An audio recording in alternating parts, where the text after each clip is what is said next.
Hello students, welcome back to my channel business economics. ये subject है तो theory, but इसके अंदर भी कुछ सम्स एग्जाम में आते हैं जो कि हम लोग इस वाले वीडियो में कवर करने वाले हैं। तो स्टार्ट करने से पहले मैं आपको कुछ क्वेश्चंस बताना चाहता हूँ जो मुझे लगता है इंपॉर्टेंट है और आप लोगों को आने चाहिए। तो सबसे पहले उन क्वेश्चंस की बात कर लेते हैं। जैसे सबसे पहला क्वेश्चन है डिमांड फोरकास्टिंग के ऊपर, उसका significance, type, steps, methods important है।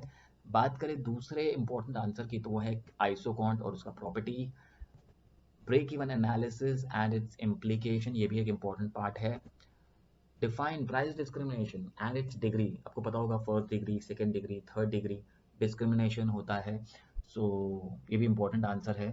किंग डिमांड कर्व और रिजिड लाइंस, ज़्यादातर ये 8 या 7 मार्क्स के लिए नहीं पूछते, 5-5 मार्क के लिए पूछा जा सकता है। ठीक है, ओके। फिर बात करते हैं लॉ की। जैसे 12th में law of demand, law of supply बहुत इंपॉर्टेंट माना जाता था, वैसे ही 13th में law of return to scale और लॉ ऑफ वेरिएबल प्रोपोर्शन, ये कि दो बहुत ही इंपॉर्टेंट लॉ माना जाता है।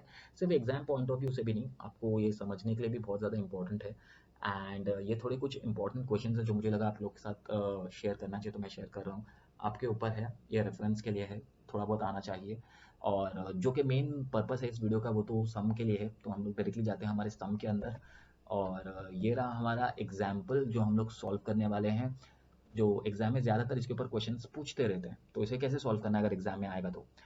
सबसे पहले हमको क्वेश्चन में दिया from the following find PVC, total variable cost, total cost, average variable cost, average fixed cost और एवरेज टोटल कॉस्ट। इन लोगों ने शॉर्ट फॉर्म्स देते हैं एग्जाम में। टीवीसी मतलब टोटल वेरिएबल कॉस्ट, टीसी मतलब टोटल कॉस्ट, एवीसी मतलब एवरेज वेरिएबल कॉस्ट, एएफसी मतलब एवरेज फिक्स कॉस्ट, एटीसी मतलब एवरेज टोटल कॉस्ट। और उसके बाद बारी आती है एमसी की। MC stands for marginal cost. ठीक है, और उसके बाद हमको दे दिया है सम में कि फिक्स कॉस्ट अगर 150 है, फिक्स कॉस्ट दिया एक ही, और हमको यूनिट दिए 1 2 3 4 5, और वेरिएबल कॉस्ट दिया है। ठीक है, इसकी मदद से हमको ये सारी चीज़ें फाइंड करनी है, तो हम लोग फाइंड कर लेंगे। सबसे पहले क्या करना है, सोल्यूशन का फॉर्मेट बनाना है। इसका भी फॉर्मेट क्या है, फिक्स्ड। तो ये रहा हमारा सोल्यूशन का फॉर्मेट। सबसे पहले आपको क्या करना है, यूनिट्स का टेबल बनाना है, फिर टीएफसी, फिर टीवीसी, फिर टीसी, फिर एएफसी, फिर एवीसी, फिर एटीसी और एमसी। सबसे पहला काम क्या करना है, यूनिट्स लिख देना। कितने यूनिट्स दिए थे, 5। सो मैंने भी लिख दिया 1 2 3 4 5। अब देखो फिक्स कॉस्ट एक ही दिया है, आउटपुट हमारे 5 है लेकिन फिक्स कॉस्ट कितना दिया है, एक। अब देखो फिक्स कॉस्ट का मतलब क्या होता है, जो खर्चा फिक्स होता है, चाहे आउटपुट 1 हो, चाहे आउटपुट 2 हो, चाहे आउटपुट 3 हो, चाहे आउटपुट 4 हो, चाहे आउटपुट 5 हो। फिक्स कॉस्ट कभी भी चेंज होता नहीं है। ठीक है, तो ऐसा कौन सा खर्चा जो चेंज होता है, वो होता है वेरिएबल कॉस्ट। वेरिएबल कॉस्ट का अगर डेफिनेशन कभी पढ़ोगे ना, तो वो ऐसे ही होता है कि वेरिएबल कॉस्ट, जब जब हमारा यूनिट्स बढ़ता है तो हमारा वेरिएबल कॉस्ट भी बढ़ जाता है। हमारा वेरिएबल कॉस्ट दिया 50, तो 50 लिख देता हूँ। फिर दिया है 60, तो 60 लिख देता हूँ। 75 दिया है तो 75 लिख देता हूँ। 80 दिया है तो 80 लिख देता हूँ। उसके बाद 90 दिया है तो 90 लिख देता हूँ। बस, अब हमको क्वेश्चन से कुछ लेना देना नहीं है। ठीक है, डायरेक्टली मैं आपको बता देता हूँ टीसी कैसे मिलेगा। टीसी कैसे मिलेगा पता है, टीसी का फॉर्मूला है टीएफसी प्लस टीवीसी। मतलब अगर इन दोनों को हम लोग प्लस कर दें तो हमको क्या मिल जाएगा, टीसी मिल जाएगा। हम लोग क्या करते हैं, कैल्सी कैल्सी का इस्तेमाल करते हैं एंड देखते हैं क्या करना है। सबसे पहला टोटल आएगा, सबसे पहला टोटल आएगा 150 प्लस 50। 150 प्लस 50 हो जाएगा 200। मैं पहले वाले में लिख देता हूँ 200। अच्छा, 150 प्लस 60 करेंगे तो 210 आता है, फिर भी क्रॉस वेरीफाई कर लेते हैं भाई। 210, तो मैं डायरेक्टली लिख देता हूँ यहाँ पर 210। उसके बाद बारी आती है 50 डिवाइडेड बाई 75। 150 plus, sorry 75, 225। यहाँ पर मैं डाल देता हूँ 225। बेसिकली इन दोनों को क्या करना है, प्लस करते चले जाना है आपको। तो आपको क्या मिल जाएगा, टीसी मिल जाएगा 150 plus 180, 150, 150 plus 80 is equals to 230। मैं यहाँ लिख देता हूँ 230। और 150 प्लस 90 करेंगे, 150 प्लस 90 आएगा 240। यहाँ पर लिख देते हैं 240। ठीक है, हमको हमारा टोटल कॉस्ट मिल गया। अब हमको क्या निकालना है, एवरेज फिक्स कॉस्ट निकालना है। देखो एवरेज फिक्स कॉस्ट का फॉर्मूला क्या है पता है क्या, T F C divide by units या आउटपुट। कभी कभी आउटपुट देते हैं, आउटपुट और यूनिट सेम होते हैं।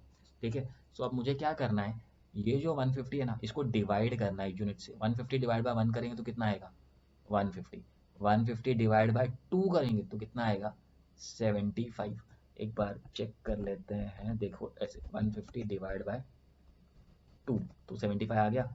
ओके, उसके बाद फिर थर्ड वाला है 150 डिवाइड बाय 3, अगर 150 को 3 से डिवाइड करेंगे तो 50 आ जाएगा, तो मैं यहाँ लिख देता हूँ 50। उसके बाद 150 divide by 4, so 150 divide by 4 तो हमको आएगा 37.5, सो मैं यहाँ लिख देता हूँ 37.5। उसके बाद 150 डिवाइड बाय 5 करना है, तो 150 डिवाइड बाय 5 तो आ रहा है 30, तो मैं यहाँ लिख देता हूँ 30। अगर आप लोग ध्यान से देखोगे ना तो एवरेज फिक्स कॉस्ट धीरे धीरे कम होता जा रहा है, ठीक है। अगर एवरेज फिक्स कॉस्ट का और ये टोटल फिक्स कॉस्ट का एक आंसर भी है जिसमें हम लोग इसको ग्राफ में प्लॉट करते हैं, एंड उसमें फिक्स कॉस्ट का जो ग्राफ अगर आप ध्यान से देखोगे ना तो फिक्स कॉस्ट का ग्राफ कुछ ऐसा होता है। ऐसा क्यों होता है? बिकॉज फिक्स कॉस्ट सेम है ना, चेंज नहीं होता है, बट जो एवरेज वेरिएबल कॉस्ट है ना उसका ग्राफ आप देखोगे ना तो इस तरीके से नीचे जाता है।